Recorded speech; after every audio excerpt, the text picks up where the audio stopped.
নমস্কার, আমি সুমন ঘোষাল। আগের ভিডিওতে বলেছিলাম যে বাস্তুশান্তি কখন কখন করা উচিত। আজকের এই ভিডিওতে বলবো যে বাস্তুতে কি কি উপস্থিত থাকলে বা বাস্তুতে আপনি বুঝবেন কিভাবে যে বাস্তুতে দোষ উৎপন্ন হতে পারে। তো কি কি লক্ষণ থাকলে বা কি কি লক্ষণ দেখা দিলে বাস্তুতে দোষ উৎপন্ন হয়, এবং এই বাস্তুর দোষের ফলে বাস্তুর মধ্যে কিন্তু অনেক উৎপাত বা অনেক বিঘ্ন আসে। বিশ্বকর্মা প্রকাশ বাস্তুর একটি উল্লেখযোগ্য গ্রন্থ। এই গ্রন্থের আহ, আহ, 1.1.7 নম্বর যে হেডিং বাস্তু দোষ কালেকশন, সেখানে 21 নম্বর এবং 22 নম্বর শ্লোক আমি পড়ছি।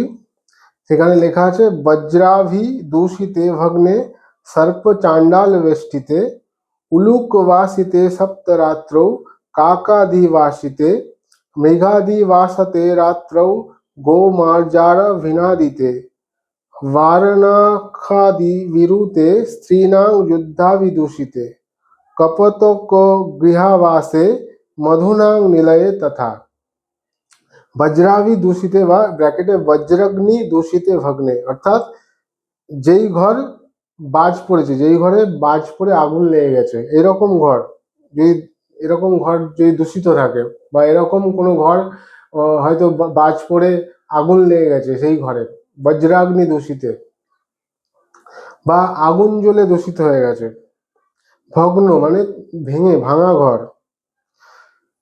তারপরে কি, সর্প চাণ্ডাল বেষ্টিতে, যেখানে সাপের উৎপাত যেই ঘরে, বা চাণ্ডাল অর্থাৎ যারা মরা পোড়ায়, চণ্ডাল যারা বা নিচু জাতি, তাদের দ্বারা সারাউন্ডেড সেই এরিয়া বা সেই আপনার ঘর যদি থাকে, এরকম ঘর যদি থাকে যেখানে পেঁচা থাকে, পেঁচা বসবাস করে, যেই ঘরে 7 রাত্রি কাক বসবাস করে, মানে কাক অনেক দিন ধরে, দীর্ঘদিন ধরে বসবাস করছে যেই ঘরে হরিণ আছে, যেই ঘরে যে পোষ্য জন্তু জানোয়ার তারা চিল্লামি, মানে প্রচুর রাতের বেলা বিশেষ করে কাঁদতে থাকে, মানে কুকুর বিড়াল এরা রোদন করে। কি লেখা এখানে, মার্জারা আভি না দিতে, অভিনাদ মানে অতিরিক্ত নাদ করা বা রোদন রোদন করা, চিল্লায় রাতের বেলা। তারপরে কি বলা আছে, যে হাতি বা ঘোড়া আদি বিশেষ প্রকার যে আগেকার দিনে পোষ্য ছিল, হাতি ঘোড়া মানুষ পালতো, মানে পুষতো, সেখানে তারা রাতের বেলা চিল্লাতো। এই সব ঘরে কিন্তু থাকা উচিত না। যেই ঘরে মহিলাদের মধ্যে ঝগড়া হয়, সেই ঘরে কিন্তু বাস্তু দোষ উৎপন্ন হয়। এখানে কি লেখা, স্ত্রীণাং যুদ্ধাবিদূষিতে, স্ত্রীণাং মানে স্ত্রীদের মধ্যে যুদ্ধাবিদূষিতে, মানে যুদ্ধের দ্বারা অভিদূষিত, মানে অনেক ভাবে দূষিত হয়।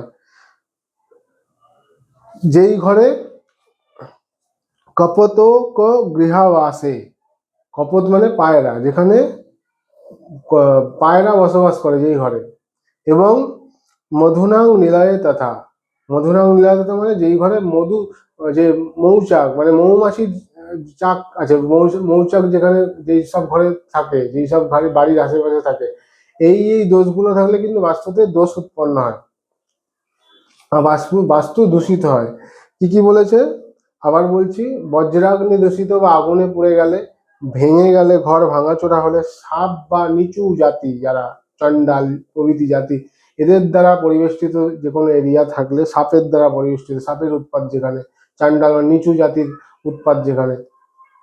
আবার কি বলছে, যেখানে পেঁচা বসবাস করে, যেই ঘরে 7 রাত্রি কাক বসবাস করে, যেই ঘরে হরিণ থাকে, হরিণ আগেকার দিনে জঙ্গল দ্বারা, আগে যে ঘরগুলো ছিল আশেপাশে জঙ্গল ছিল, হরিণের যাতায়াত থাকতো, সেক্ষেত্রে যেই ঘরে পোষ্য জন্তু জানোয়ার খুব চিল্লায়, অতিরিক্ত চিল্লায়, আওয়াজ করে, যেই ঘরে আপনার স্ত্রীদের মধ্যে ঝগড়া হয়, এবং যেই ঘরে পায়রা পোষা হয়, পায়রা যেখানে পোষা হয়, যেখানে পায়রা বসবাস করে, এখনকার দিনে দেখবেন ছাদের মধ্যে অনেক পায়রা অনেক জায়গা থেকে আসে, কিন্তু অ্যাকচুয়ালি বাড়ির মধ্যে পায়রা পোষা উচিত না, এতে বাস্তুদোষ তৈরি হয়। এবং মৌমাছির চাক যেখানে থাকে, এই সব যদি লক্ষণ দেখা যায় আপনাদের বাড়ির, দেখবেন যেখানে, বা ধরুন কোনো বাড়ি করেছেন, 3 মাসের যদি কোনো বাড়িতে পাখির বাসা বা মৌমাছির চাক তৈরি হয়,